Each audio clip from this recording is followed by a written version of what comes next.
Hello students, my name is Sumit Kumar Chauhan. अभी पिछले दिनों हमने काफ़ी एक टॉपिक के बारे में पढ़ रहे थे जो हमारा था कंप्यूटर हार्डवेयर। ठीक, कंप्यूटर हार्डवेयर में हमने इनपुट डिवाइस के बारे में पढ़ा था और आज इसी चीज़ को हम आगे कंटिन्यू करते हैं और आज हम पढ़ेंगे आउटपुट डिवाइस के बारे में। ठीक है, जैसे कि हमने देखा था कि इनपुट डिवाइस काफ़ी सारे टाइप्स के थे, उसी तरीके से आउटपुट डिवाइस भी बहुत सारे टाइप्स के होते हैं। मेनली डिवाइसेज जो हमारी हैं वो मैंने आपको यहाँ मेंशन कर रखा है, जिसमें से एक आपको यहाँ दिखेगा मॉनिटर, जिसे हम लोग वीडियो भी कहते हैं, प्रिंटर, प्लॉटर, स्पीकर और प्रिंटर। ठीक, 3D प्रिंटर, सॉरी। ठीक, इतनी सारी चीज़ें हम यहाँ पे आज देखेंगे। ओके, आज इसको हम कवर अप करेंगे और हम इस चैप्टर को आज हम फिनिश करेंगे और हम आज कुछ क्वेश्चंस को भी देखेंगे, समझेंगे कि ये जो टॉपिक हमारा है हार्डवेयर टॉपिक, इस पे क्वेश्चंस कैसे बनते हैं, किस तरीके से पूछे जाते हैं। ठीक है, तो पहले बात करते हैं हम लोग मॉनिटर की। पहले हम बात कर लें, पहले अब आपको आउटपुट में समझा देता हूँ कि आउटपुट है क्या, पहले से हम समझ लेते हैं। ठीक है, जैसे हमने इनपुट में समझा था कि इनपुट का काम क्या है, डिवाइस को या मैं कहूँ कंप्यूटर को बताना, इंफॉर्मेशन देना, इंस्ट्रक्शन देना। ठीक, ये सारी चीज़ें जो हम ये काम कर रहे थे या इन सारी चीज़ों के लिए जो हम डिवाइस यूज़ कर रहे थे वो सारी डिवाइस थे हमारे इनपुट डिवाइस। ठीक है, इसी का जस्ट उल्टा हो गया हमारा आउटपुट डिवाइस। ठीक, जब हमने इनपुट डेटा दिया, प्रोसेसर ने प्रोसेसिंग किया और उसके बाद जो भी रिजल्ट जनरेट हुआ, ठीक, वो बेसिकली हमें किस पे मिला, आउटपुट यूनिट पे मिला हमें। ठीक है, तो अगर बात लैंग्वेज की करी जाए तो आउटपुट यूनिट का उपयोग यूजर रीडेबल फॉर्म में प्रोसेस डेटा को डिस्प्ले या प्रिंट करने के लिए किया जाता है। ठीक, कहने का मीन वही है कि जो भी आउटपुट हमारा जनरेट हो रहा है, लेकिन एक मेन चीज़ जो हमें यहाँ पे समझनी है, क्योंकि कंप्यूटर बाइनरी लैंग्वेज को समझता है, तो वो जो डेटा प्रोड्यूस करेगा या मैं कहूँ जो भी उसने आउटपुट प्रोड्यूस किया है वो भी उसी लैंग्वेज में होनी चाहिए। ठीक है, लेकिन जो हमारा प्रोसेसर होता है वो बेसिकली करता क्या है, जो भी आउटपुट जनरेट हो रहा है उसे वो ट्रांसलेट कर देता है यूजर रीडेबल फॉर्म में।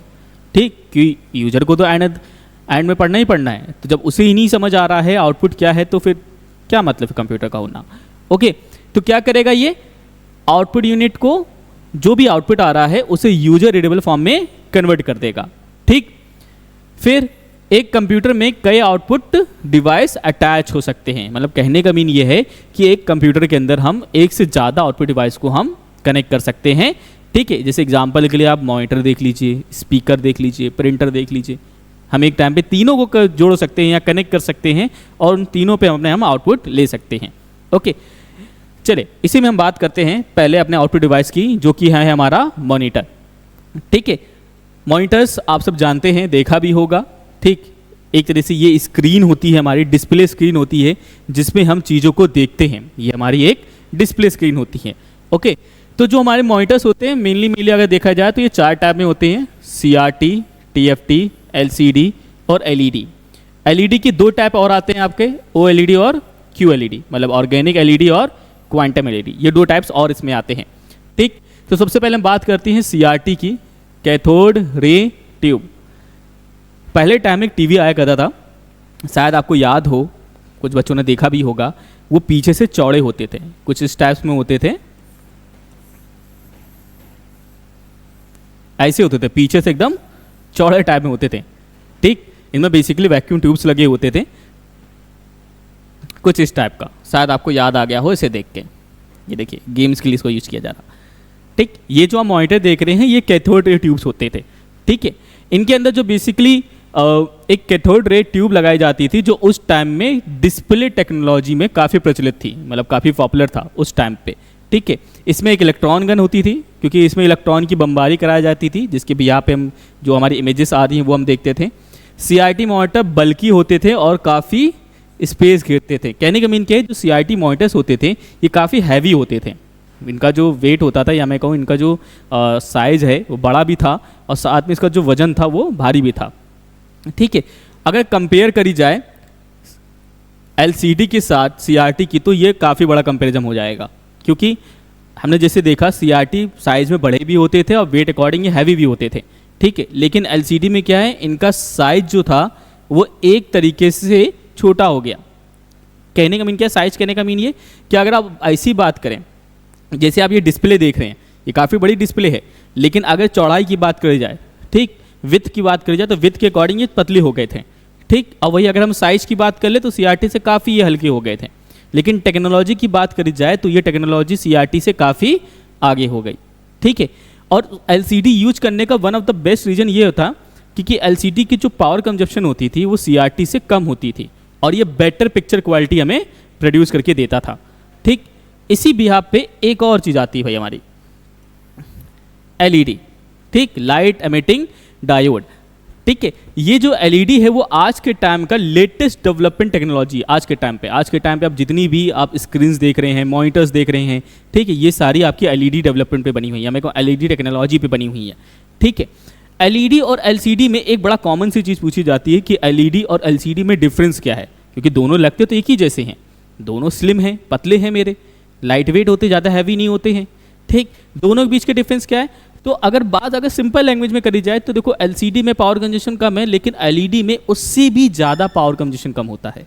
ठीक। मतलब कहने का मीन क्या है, जो हमारी LED है वो पावर जितनी लेती है LCD से वो कम होती है। ओके।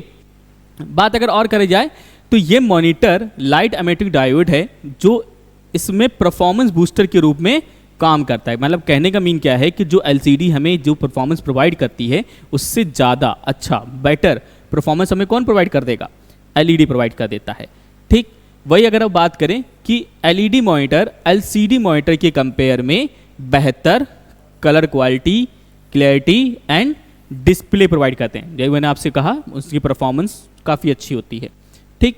इन डिस्प्ले का जो डिस्प्ले है, मतलब इन जो आप जो LED मॉनिटर्स देख रहे हैं इनका जो डिस्प्ले होता है वो फ्लैट होता है। मतलब कहने का मीन क्या है, पतला होता है, चौड़ाई इसकी जो है वो किसी पतले में चली जाएगी, और इनका वजन कैसा है, हल्का होता है, लाइट वेट होते हैं, ज़्यादा हैवी नहीं होते। LED डिस्प्ले का सबसे बड़ा फ़ायदा क्या है, इसकी इफ़िशियंसी और लो पावर कंजप्शन, जैसे मैंने आपको बताया। ठीक। इसकी जो पावर कंजप्शन होती है LCD से कम होती है और इसकी इफ़िशियंसी उससे ज़्यादा होती है। ठीक। और ये मॉनिटर आजकल का सबसे ज़्यादा उपयोग किया जाने वाला मॉनिटर है। आज के टाइम में हम जितने भी मॉनिटर्स देख रहे हैं, टीवीज़ देख रहे हैं, वो सब LED पे ही है। ठीक है।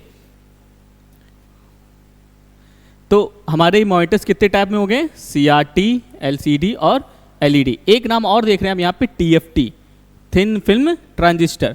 आप ये कह सकते हैं कि जो TFT है ये LCD बेस्ड टेक्नोलॉजी है।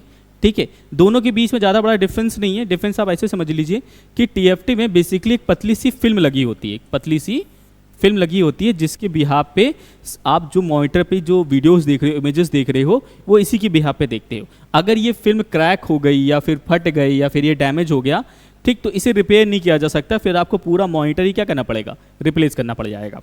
ओके। फिर बात करते हैं शेप मेजर इन डायगोनल।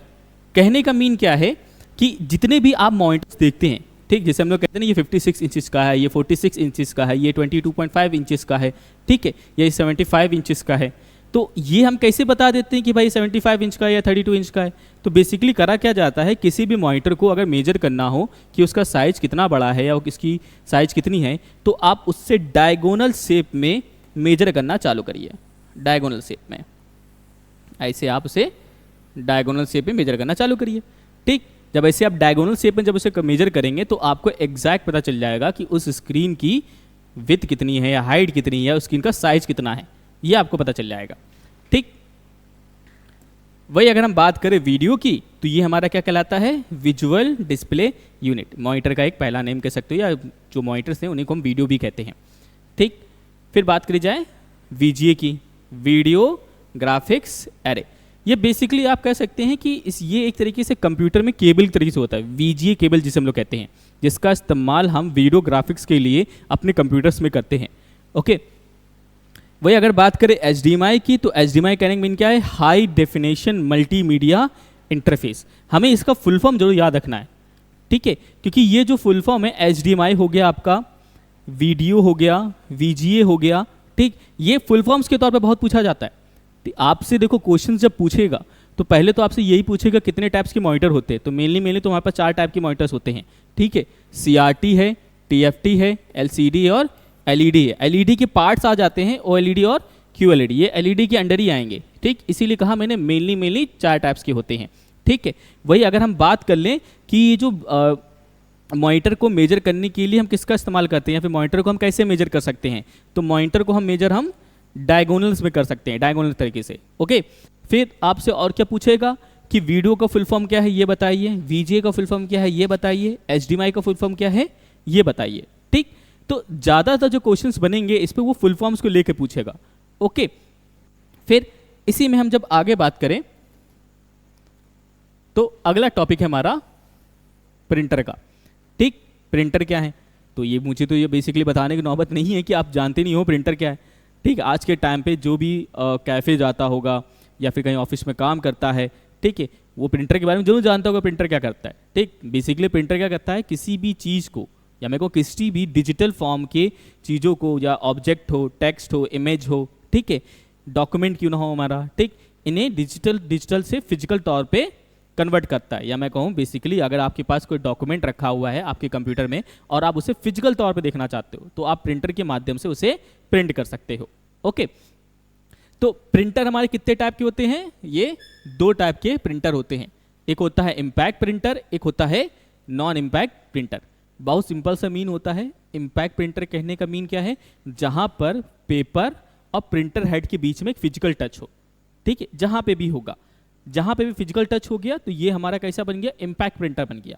ठीक है, और नॉन इम्पैक्ट में कहने का मीन क्या है कि जहां पर पेपर और प्रिंटर हेड के बीच में कोई फिजिकल टच ना हो, वो कैसा हो गया मेरा, नॉन इम्पैक्ट हो गया।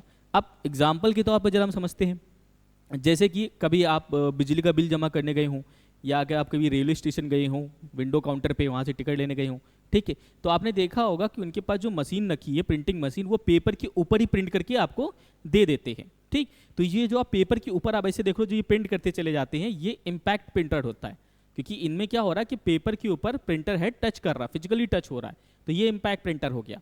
ओके, नॉन इम्पैक्ट प्रिंटर कहने का क्या एग्जाम्पल हो सकता है, जैसे आप कैफे जाते हो, ठीक है, आप कैफे में गए, आपने कहा कि ये एक पर्टिकुलर डॉक्यूमेंट है, मुझे इसको फोटोकॉपी करके दे दीजिए। ठीक, आप गए, उन्होंने फोटोकॉपी रखा, फोटोकॉपी की जो मशीन है आपकी बेसिकली उस पर रखा, बटन दबाया, तो जो पेपर आपने दिया उस पेपर के ऊपर पहली बात तो कुछ नहीं हुआ, वो तो ऊपर रखा है ग्लास के ऊपर, प्लस दूसरा जो नीचे जो पेपर, नीचे जो आपका प्रिंटर होके आता है या फोटोकॉपी होके निकल के आता है, उसमें भी बेसिकली होता है क्या है कि स्प्रे गन टाइप की होती है। कभी आप जाना कैफे में या किसी के पास अगर हो तो जाके आप खोल के देखना और प्रिंट आउट चालू कर देना कॉपी मशीन। ठीक, तो क्या होगा, ऊपर से स्प्रे गन होती है, वो ऐसे लाइन बाय लाइन ऐसे स्प्रे करता चला जाता है। ठीक, तो वो क्या कह रहा है कि वो जो स्प्रे कलर उसके अंदर रखा हुआ है वो पेपर के ऊपर ऐसे प्रिंट करता चला जाएगा। ठीक, तो हम वहाँ पे देखते क्या है कि प्रिंटर हेड और पेपर के बीच में कोई भी फिजिकल टच नहीं हुआ। ओके, तो इसको कहा जाता है नॉन इम्पैक्ट प्रिंटर। ठीक, वही अगर हम बात करें इम्पैक्ट प्रिंटर का तो आप देख सकते हैं, एक मैंने यहाँ डेजीविल प्रिंटर दे रखा है, एक हमने यहाँ पे ड्रम प्रिंटर आपको दिया है, एक मैंने आपको यहाँ पे डॉट नेट का बताया है। ठीक है, तो ये हमारे प्रिंटर्स हैं जो कि इम्पैक्ट प्रिंटर के अंदर आते हैं। ठीक, वही अगर हम बात करें नॉन इम्पैक्ट प्रिंटर की तो एक हमारा लेजर प्रिंटर होता है, एक हमारा थर्मल प्रिंटर होता है, एक हमारा इंकजेट प्रिंटर होता है, एक हमारा टैंक प्रिंटर होता है, और ये एक आता है हमारा 3D प्रिंटर। ठीक, इस तरीके से फिर बात करी जाए इसमें कुछ और भी, क्योंकि कई बार क्वेश्चन ऐसे नहीं पूछेगा आपसे कि ये बताइए कि प्रिंटर कितने टाइप के होते हैं, या फिर ये जो प्रिंटर्स दिए हुए हैं इन्हें कौन सा प्रिंटर कहा जाए, इम्पैक्ट प्रिंटर कहा जाए या नॉन इम्पैक्ट प्रिंटर कहा जाए। ठीक है, ये तो हमें देख के समझ भी आता है कि हाँ ये क्वेश्चन बन भी सकते हैं।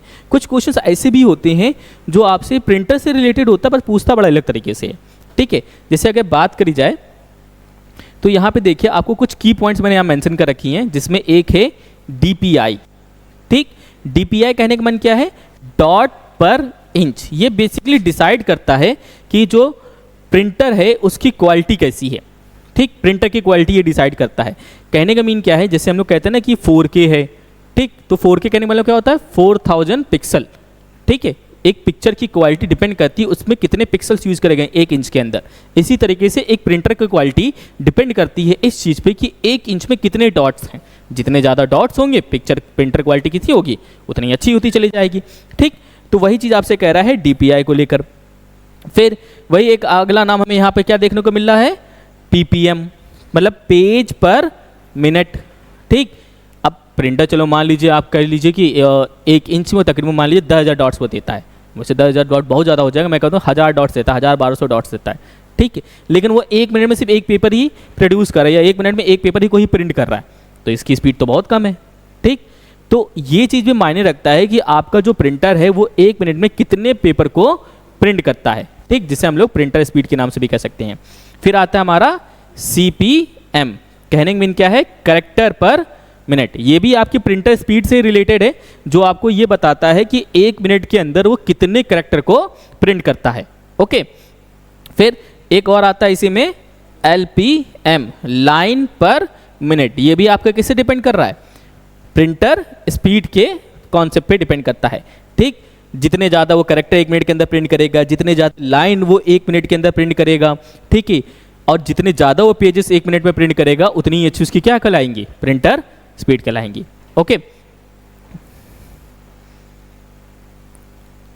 ये हमारी डेजी व्हील प्रिंटर है हमारा, ये हमारा डेजी व्हील प्रिंटर है। अब अगर आप नोटिस करें तो इस डेजी व्हील प्रिंटर के अंदर एक ये व्हील लगा हुआ है यहाँ पे, ठीक। इस व्हील में ऐसी ये पट्टियाँ लगी हुई हैं जिसके ऊपर आपके अल्फ़ाबेट्स, नंबर, सिंबल सब इसी के ऊपर पॉइंटेड कर दिया है, प्रिंट कर दिया गया इसी के ऊपर, ठीक है क्या। इन प्रिंटर में लेटर फॉर्मेशन की अच्छी कैपेबिलिटी होती है, लेकिन ये ग्राफिक्स नहीं बना सकते, ठीक।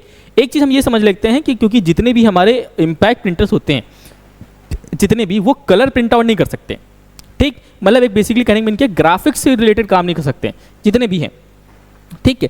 और बेसिकली जो ये करते क्या है, वे लेटर क्वालिटी वाले डॉक्यूमेंट को प्रोड्यूस करते हैं। इन प्रिंटर की स्पीड 60 CPS मतलब कैरेक्टर पर सेकंड से लेकर 120 CPS कैरेक्टर पर सेकंड तक होती है, ठीक। वे अब उपयोग में नहीं है क्योंकि वे बहुत स्लो एंड नॉइसी हैं, ठीक। भाई कॉमन सी बात है, अगर हर सेकंड 60 कर रहा है तो ये बहुत ज़्यादा हो जाएगा, ठीक है।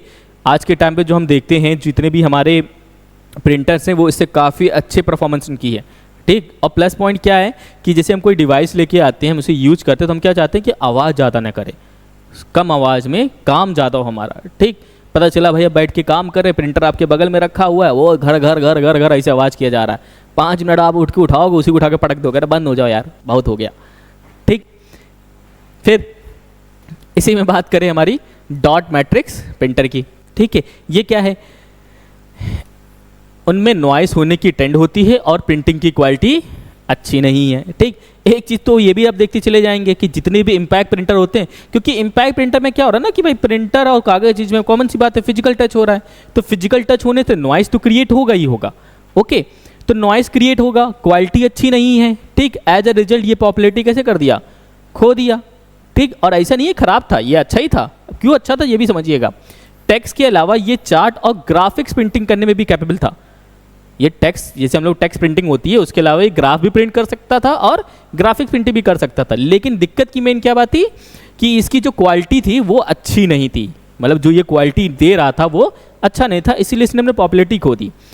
इसका जो प्रिंटर हेड है इसमें 9 से लेकर 24 पिन होते थे, वह पेपर पर प्रीसियस डॉट उत्पन्न करने, कैरेक्टर्स को शेपिंग देने के लिए स्मॉल पिन की एक ग्रिड का उपयोग करता था। मतलब यहाँ अगर आप नोटिस करते इस जगह पे एक स्मॉल पिन का ग्रिड होता था, ठीक। डॉट मैट्रिक्स की जो स्पीड है वो 50 पर सेकेंड से लेकर 500 पर सेकेंड तक होती थी। मतलब 1 सेकेंड में 50 कैरेक्टर भी रीड कर मतलब प्रिंट कर सकता था या फिर 500 तक का भी कर सकता था। चूंकि वे मजबूत हैं और इसलिए उनका रफ कंडीशन में भी उपयोग किया जा सकता था, ये उपयोग किया जाता है, ठीक। आज के टाइम पे हम डॉट मैट्रिक्स प्रिंटर को काफ़ी जगह नहीं देखेंगे, ये बहुत ही रेयर केस में या फिर कहीं पे आप देख लेंगे, ओके। फिर वही बात करी जाए ड्रम प्रिंटर के, ये बहुत ही पुराना प्रिंटर्स होते थे, पहले बहुत काफ़ी पुराने हो चुके हैं। ये पुराने टाइप के प्रिंटर हैं जिसे ड्रम प्रिंटर कहा जाता है। इसमें घूमने वाले ड्रम्स पर कैरेक्टर्स इंटैच्ड जाते थे जो पेपर को स्पेसिफिक वे से प्रभावित करते थे। मतलब कहने मीन क्या है, अगर आप यहाँ नोटिस करें आपको यहाँ पर डॉट डॉट टाइप का दिख रहा होगा, ठीक। इसी के ऊपर ही जो कैरेक्टर्स होते थे एक तरह से बिल्ड कर दिए जाते थे, बना दिए जाते थे और पेपर इसी के अंदर से निकाला जाता था। ये बहुत पुराने हो चुके हैं, अब इनका इस्तेमाल नहीं होता। वही अगर हम बात करें नॉन इम्पैक्ट में, तो आप ये देख के समझ गए होंगे, आपने ये किसी कैफ़े में या किसी ऑफिस में, ठीक, या किसी के पास आपने देखा होगा। तो ये हमारा एक इंकजेट प्रिंटर है। अब ये है क्या, वे पेपर पर वे पेपर पे इंक की छोटी छोटी बूंदें छिड़कता है, मतलब एक तरह से स्प्रे करता है, ठीक। स्प्रे कर कर इमेज बनाते हैं, वे हाई क्वालिटी इमेज वाले आउटपुट देते हैं और कलर्ड ग्राफिक्स भी तैयार कर सकते हैं। मतलब हाई क्वालिटी तो हमें पिक्चर प्रोड्यूस करके दे देगा, मतलब प्रोड्यूस करने में क्या आउटपुट दे देगा और कलर ग्राफिक्स भी तैयार कर देगा, ठीक। ये प्रिंटर लेस नॉइस करने वाले होते हैं। इंकजेट प्रिंटर की स्टैंडर्ड क्वालिटी देखो क्या कह रहा है, स्टैंडर्ड क्वालिटी कितनी है, 30 DPI है, डॉट पर इंच, ठीक। एक चीज़ आप नोटिस करना, अभी आपने देखा होगा जब हम इम्पैक्ट प्रिंटर की बात करें तो वहाँ पे CPS कह रहा था, करेक्टर पर सेकंड, यहाँ पे DPI कह रहा है। रीज़न क्या है, क्योंकि इम्पैक्ट प्रिंटर में हम ग्राफिक्स की बात नहीं करते, ठीक। इम्पैक्ट प्रिंटर का काम क्या, सिर्फ प्रिंट करना है, चाहे जैसा भी हो, क्वालिटी हो या ना हो, इस चीज़ से हमें कुछ लेना देना नहीं होता। लेकिन नॉन इम्पैक्ट प्रिंटर का मीन क्या है, यहाँ पे क्वालिटी की बात करी जाएगी, स्टैंडर्ड की बात करी जाएगी, ठीक। कि जो भी प्रिंट आउट में निकाल रहा हो, चाहे वो कलर्ड हो, चाहे वो ब्लैक एंड वाइट क्यों ना हो, उसकी क्वालिटी कैसी हो, अच्छी हो, ज़्यादा हो, ठीक। यही रीजन है कि यहाँ पे हम DPI की बात करते हैं, डॉट पर इंच। 1 इंच में जितने ज़्यादा डॉट्स, पिक्चर क्वालिटी कैसी होगी, या मेरे को प्रिंटर क्वालिटी उतनी अच्छी होगी, ठीक। ये चीप होते हैं और होम ऑफिस के लिए आइडियल होते हैं, मतलब आदर्श, मतलब सुटेबल होते हैं, ठीक। इंक कैरेक्टराइज जो इसके अंदर होते हैं, मतलब इसके अंदर आप नोटिस करो ये जो पोजीशन है ये, ठीक, यहाँ पे इंक को फिल किया जाता है, ठीक। लेकिन देखो मेन दिक्कत की बात क्या है ना, नॉन इम्पैक्ट प्रिंटर्स की, नॉन इम्पैक्ट प्रिंटर्स की दिक्कत की बात क्या है कि ये इनकी क्वालिटी बहुत अच्छी होती है, या मेरे को जैसे आप प्रिंटर लेते हैं इम्पैक्ट प्रिंटर में, उनके मुकाबले इनकी क्वालिटी अच्छी है, ठीक है। तो इनका मेंटेनेंस भी महंगा होता है, ठीक। कहने का मीन क्या है, इनके अंदर जो कलर फिल्स किए जाते हैं ये महंगे आते हैं, सस्ते नहीं आते, ठीक है। और इन्हें बार बार फिल करना पड़ता है। मैं अगर एक तरफ मान लीजिए मैंने नॉन इम्पैक्ट प्रिंटर रखा है, दूसरी तरफ मैंने इम्पैक्ट प्रिंटर रखा है, दोनों में मान लीजिए मैंने इंक फिल कर दिया, ठीक। तो हो सकता है कि जब तक इम्पैक्ट प्रिंटर का इंक खत्म होगा तब तक मुझे नॉन इम्पैक्ट प्रिंटर में 2 से 3 बार फिल कराना पड़ चुका होगा, ठीक है। ये इतने हमें पड़ जाता है। फिर वही अगर बात करें थर्मल प्रिंटर की, शायद आपने ये देखा भी होगा, ठीक। नहीं देखो मैं आपको याद दिला दे तो आपने देखा कहाँ होगा। जैसे आपके घर में रीडिंग के लिए एक आता है पर्सन, बिजली का बिल वाला जो आता है, ठीक है, आएगा वो आपकी रीडिंग फोटो खींचेगा, अपने फ़ोन में जो भी फोटो वो काम करेगा, करने के बाद बटन दबा के बिल फाड़ के आपको निकाल के दे देगा, लीजिए सर, ठीक। साइड में उसके एक छोटा सा बॉक्स से बना होता है, छोटा सा, वही आपका होता है थर्मल प्रिंटर, ठीक। अब थर्मल प्रिंटर की खासियत क्या होती है, ये हीट रेजिस्टेंस पे काम करते हैं। कहने का मीन क्या है कि ये जो थर्मल प्रिंटर्स होते हैं इनके अंदर जो पेपर लगा हुआ है वो हीट सेंसिटिव होते हैं, ठीक। जैसे उन पेपर को हीट किया जाएगा वो अपना कलर चेंज कर देते हैं, ठीक। जैसे अभी वाइट देख रहे हो, वाइट से ये ब्लैक हो गया, ठीक। और इनका इस्तेमाल कहाँ कहाँ करा जा सकता है, जैसे कि एक तो मैंने आपको एग्जांपल दिया, अगर आप ATM मशीन में जाते हैं, ATM मशीन में जैसे गए आपने रिसीविंग निकाली, ठीक, वो भी एक तरह से वो भी है आपका थर्मल प्रिंटर होता है। इवन अगर आप शॉपिंग करने जाते हैं मॉल्स में भी बहुत जगह देखने को मिलता है, ठीक है। अगर आप देखना चाहते हैं कि आप जो मॉल्स में गए हैं या फिर जो भी आप ATM कार्ड ATM मशीन से आपने जो लेके आया रिसिप्ट या बिजली बिल वाला जो आपको दिया है, चेक करना चाहते हो है कि नहीं है, कुछ ना करो, उस पेपर को लो, रखो, उसके ऊपर कोई भी गर्म चीज़ ले लो, जैसे प्रेस हो गया, प्रेस गर्म कर लिया, रख के से ड्रैग कर दो। आप नोटिस क्या करोगे कि वो जो कागज़ था जहाँ से आपने ड्रैग किया वो पूरा काला हो गया, ब्लैक हो गया, और उसको आप छोड़ दो आगे से एनवायरमेंट पे, कुछ दिनों के लिए छोड़ दो, वो वापस वाइट हो जाएगा, कोरा हो जाएगा कागज़ एकदम, ठीक है। तो thermal printer heat sensitive paper का उपयोग करता है, मतलब यूज करता है। जब heat element heat sensitive paper के कांटेक्ट में आते हैं तो कैरेक्टर क्रिएट होते हैं, जिसे डार्क डॉट्स बनते हैं। या आप नोटिस कर सकते हो, ये देख सकते हो आप, डार्क टाइप के डॉट्स बनने होंगे, ये वही है आपका, ओके। फिर हमारा लेजर प्रिंटर, ये आपने देखा भी होगा, फोटोकॉपी की मशीन, ठीक। कभी भी आपने जैसे कोई बुक या किसी मैगजीन को अगर आप फोटोकॉपी कराने गए होंगे, ठीक, बल्क में, ठीक है, तो आपने इसको जरूर देखा होगा। छोटे मोटे जैसे फोटोकॉपी जो हम लोग कराते हैं वो नॉर्मल प्रिंटर से काम हो जाता है हमारा, नॉन इम्पैक्ट प्रिंटर से हमारा काम हो जाएगा, ठीक है। लेकिन जब हम बल्क की बात करते हैं, ज़्यादा प्रिंट आउट निकालना होता है या ज़्यादा हमें फोटोकॉपीज करानी होती है, तब आपने इसको जरूर देखा होगा, ठीक। ये आपका लेजर प्रिंटर होता है, ठीक है। और अगर आप नोटिस करो तो ये जो लेजर प्रिंटर है आपको, ये बेसिकली फोटोकॉपी टेक्नोलॉजी पे ही यूज करते हैं, ये उनके बेस पे ही बना हुआ है, ठीक है। तो लेजर प्रिंटर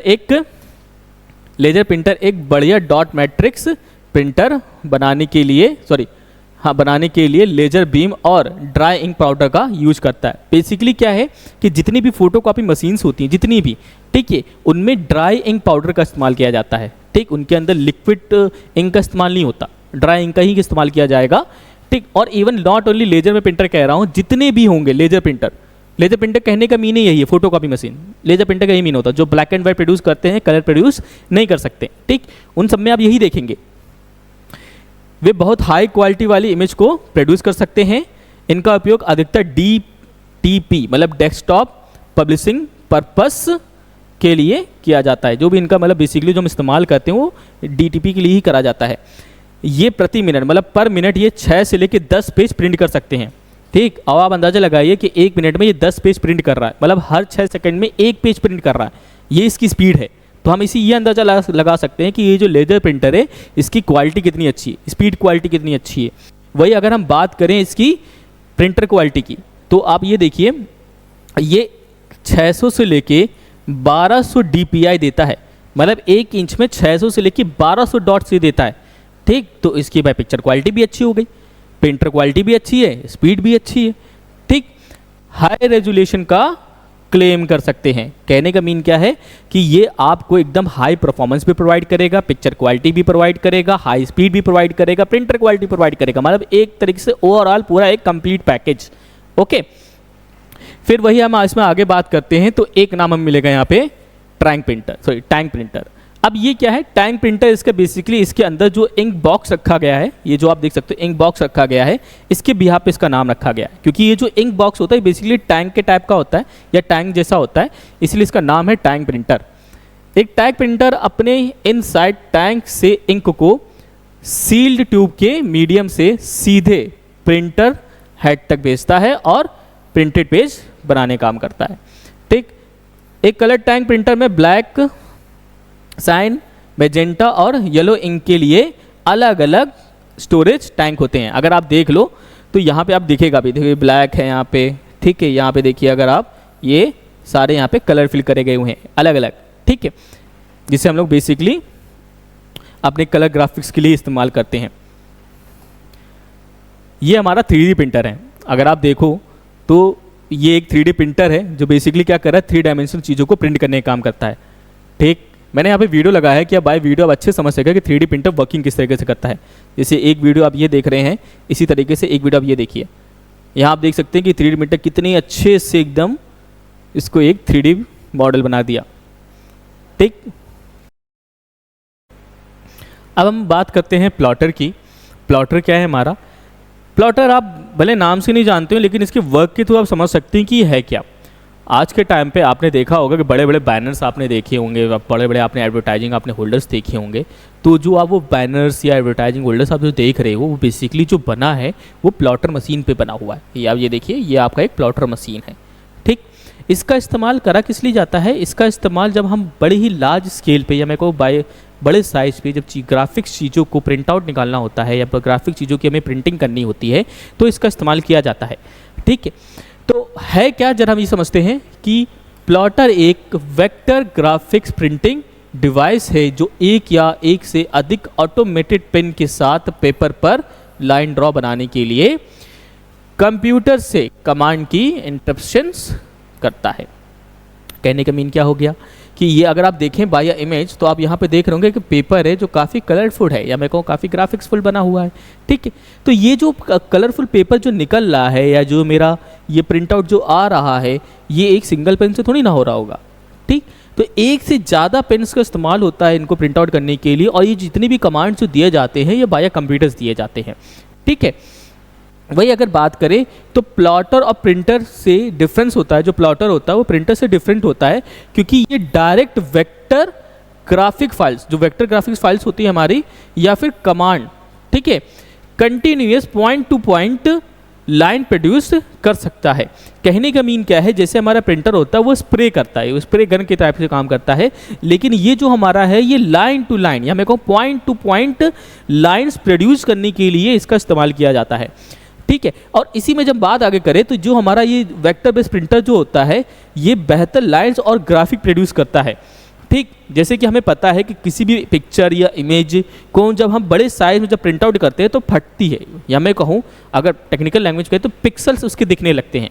लेकिन ये क्या करता है, ये इतने अच्छे और हाई ग्राफिक्स पे या मैं कहूँ हाई क्वालिटी पे चीज़ों को प्रिंट करता है, प्रोड्यूस करता है, जिसके वजह से उसकी क्वालिटी बहुत अच्छी लगती है, ओके। वही अगर बात करें तो जो प्लॉटर का जो यूज है ये ग्राफिकल एप्लीकेशंस के लिए किया जाता है। ग्राफिकल एप्लीकेशन कहने का मीन क्या है, जैसे मैप्स बनाने के लिए इसका इस्तेमाल करना, ठीक है, या फिर हमारा जो ड्राइंग्स होती हैं, प्रिंटिंग जो ड्राइंग्स बनी होती हैं आज के टाइम में, उनके लिए इसका इस्तेमाल किया जाता है। ओके, फिर इसी में बात करी जाए कि प्लॉटर कितने टाइप के होते हैं, तो प्लॉटर आपके दो टाइप के होते हैं। एक होता है आपका flat bed plotter, flat bed, और एक होता है आपका ड्रम प्लॉटर। ठीक, अब दोनों हैं क्या, जरा ये समझिए। बात जब फ्लैट बेड प्लॉटर की करी जाएगी तो ये बेसिकली आपका एक टेबल टाइप का होता है, ये देखिए। ठीक, इस तरीके से ये टेबल टाइप का होता है। फ्लैट बेड प्लॉटर को अल्टरनेटिवली रूप से टेबल प्लॉटर के रूप से भी जाना जाता है। कहने का मीन क्या है कि ये एक टेबल की तरीके से होता है जो बेसिकली किसी भी चीज़ को प्रिंट करने के लिए उस टेबल पे उसको रख दिया जाता है। ठीक, और उसके ऊपर ये आप अगर देख रहे हो, ये जो पट्टी बनी हुई यही चीज़ों को प्रिंट करना चालू करती है। लेकिन ये जो प्रिंटिंग होती है लाइन बाय लाइन होती है। ठीक, अब जरा इसमें और देखें कि यह एक पेपर पर प्लॉट होता है जिसे स्प्रेड एक रेक्टेंगुलर फ्लैट बेड टेबल पे फिक्स कर दिया जाता है। जैसे मैंने आपसे कहा कि जिस भी पेपर या जिस भी मटेरियल के ऊपर मुझे प्रिंटिंग करनी होती है, ठीक, उसको इस रेक्टेंगुलर टेबल पे फिक्स कर दिया जाता है और उसके ऊपर वो प्रिंटिंग करना चालू कर देता है। ग्राफ्स बनाना या प्रिंट करने के लिए कंसिडरेबल धीमी अमाउंट में टाइम लगता है। कहने का मीन क्या है कि जब ये प्रिंटिंग करता है तो ये थोड़ा धीमे वर्क करता है, स्लो वर्किंग होती है इसकी, क्योंकि क्राफ्ट्स बना रहा है, एक हाई प्रोड्यूस कर रहा है, एक हाई लेवल की क्वालिटी ये प्रोड्यूस कर रहा है, जिसके वजह से ये टाइम लेता है। ठीक, अब यही डिफरेंस भी है प्रिंटर और आपके प्लॉटर में। ठीक है, जैसे प्रिंटर क्या है, अगर आप कोई अच्छा प्रिंटर लेके आते हो जो बिल्कुल हाई क्वालिटी की चीज़ों को प्रिंट करता है तो टाइम लेगा। कलर प्रिंटिंग में टाइम लगता है, ब्लैक एंड वाइट प्रिंटिंग में इतना टाइम लगेगा जितने कलर प्रिंटर में टाइम लगता है।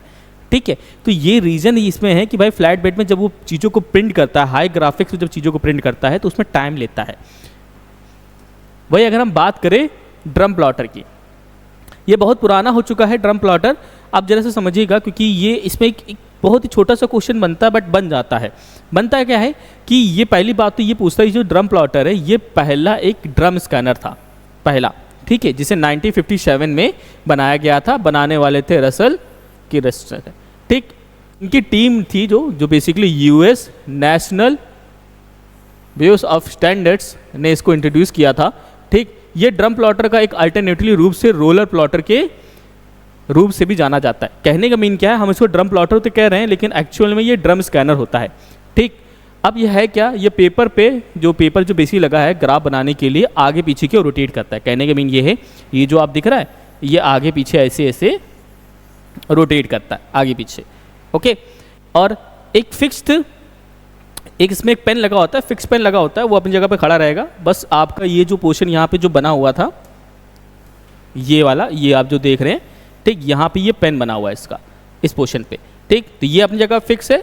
ठीक है, और ये आगे पीछे से रोटेट करेगा। मतलब मैं कहने मीन है कि ये पेन मेरी जगह फिक्स हो गया, मेरा हाथ ऐसे आगे पीछे ये रोटेट करेगा।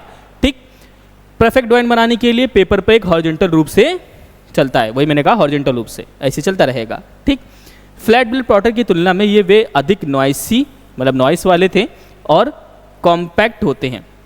ठीक, इन्हें आमतौर पे अर्थक्वेक की एक्टिविटी की प्लॉटिंग जैसे कॉन्टिन्यूस आउटपुट जनरेट करने के लिए एम्प्लॉयड किया जाता है।